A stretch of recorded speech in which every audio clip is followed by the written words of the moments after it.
Un tout nouveau pas de tir, un tout nouveau booster, un nouveau vaisseau, de nombreux tests historiques, bref, que du nouveau à Starbase.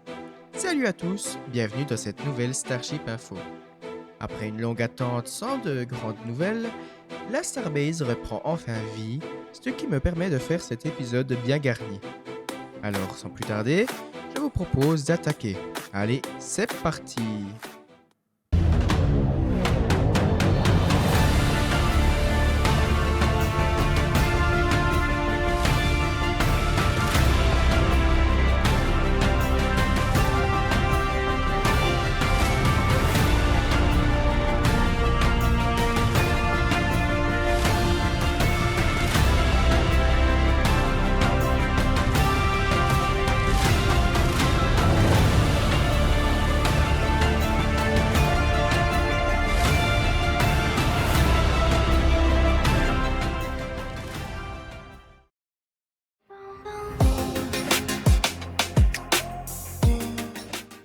Comme vous en avez très certainement entendu parler, le premier booster V3, le B18, a explosé lors d'un test de pressurisation à l'air. Cet accident est très probablement la conséquence de l'explosion d'un de ces COPV. Pour rappel, ces réservoirs en composite sont faits pour résister à des pressions très élevées. Ces réservoirs étaient déjà mis en cause pour l'explosion du Ship 36 lors d'un essai de tir statique. Peu après, le PDG de SpaceX, Elon Musk, a annoncé avoir racheté l'entreprise qui fabrique ces COPV. On se demande bien pourquoi d'ailleurs. Cette action ne pouvant pas réanimer notre pauvre booster, SpaceX a dû reprendre de zéro la construction donc d'un nouveau booster, le numéro 19. Je précise qu'il a été assemblé en un temps record puisqu'il n'a fallu que 28 jours contre une quarantaine pour les prototypes précédents. Pendant tout ce temps, bien discret, le Ship 39 attend son heure patiemment pour passer à l'action et tester ses systèmes et réservoirs. Contre toute attente, le booster lui a grillé la priorité en rejoignant le site de Massey's pour effectuer 3 tests de remplissage, en tout cas, qui se sont déroulés à la perfection. Ce n'est qu'une fois le booster 19 rentré dans son méga bay que le Ship 39 a pu rejoindre le site de test. Après une campagne de tests réussie, le véhicule est tranquillement rentré au garage. Le même jour, le B19 pourvu de ses 3 grid fins ainsi que de 10 de ses 33 moteurs Raptor V3 flambant neufs a rejoint le nouveau pas de tir pour la première fois. Quelques heures plus tard, le prototype a été levé par les chopsticks de la tour numéro 2 et déposé en douceur sur la toute nouvelle table de lancement. C'était historique car c'était le premier levage en fait d'un booster à l'aide des bras de Mechazilla raccourcis.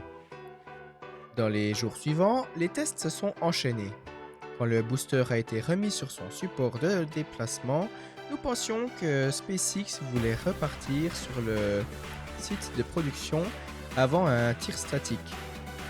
Heureusement, le B19 a très vite été réinstallé sur l'OLP numéro 2. Après un essai des starters des Raptor, le booster a enfin pu exécuter un tout premier test complet avec la mise à feu des 10 moteurs en simultané. Seulement, la mise à feu a été écourtée. Selon SpaceX, une anomalie sur un système au sol en serait la cause. En effet, le test aurait duré moins d'une seconde. Visiblement, le test a été considéré comme réussi étant donné que le booster est rentré au garage pour s'habiller de ses 23 Raptors manquants et ainsi finaliser les préparatifs du vol numéro 12. D'ailleurs, je serais intéressé de voir votre avis en commentaire. Selon vous, quand va décoller le vol test numéro 12 ? Je vous ferai part de mon avis lors du prochain épisode. Du côté du ship, celui-ci est toujours parqué dans le Mega Bay numéro 2 afin de recevoir ses 3 Raptor Sea Level ainsi que ses 3 vacuums. Et cette étape terminée, le S-39 devrait retourner à Marseille pour un, voire plusieurs tirs statiques afin de boucler sa campagne de test. Il devra encore terminer par un séjour au garage pour le chargement des simulateurs de satellites Starlink et l'installation des Flight Termination System (FTS) qui permettent de faire exploser la fusée en cas de problème. Le B-19 devra lui aussi en être équipé. Selon certaines sources, la cargaison serait arrivée à la Starbase.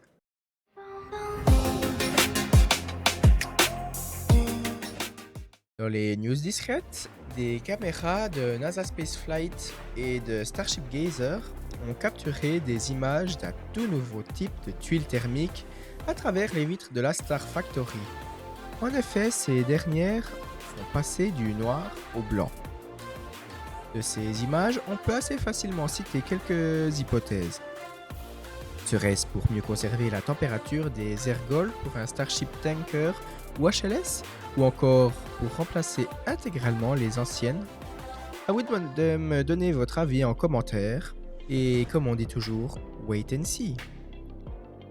Après un problème structurel, le réservoir test B18.3 est réapparu à Marseille après quelques jours passés dans la Star Factory pour être réparé. Il peut maintenant continuer les tests.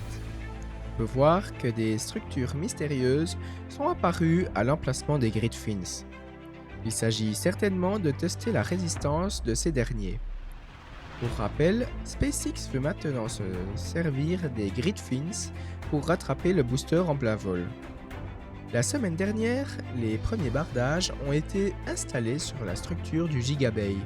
À ce rythme, le nouveau bâtiment pourrait entrer en service d'ici la fin de l'année ou au plus tard en début 2027.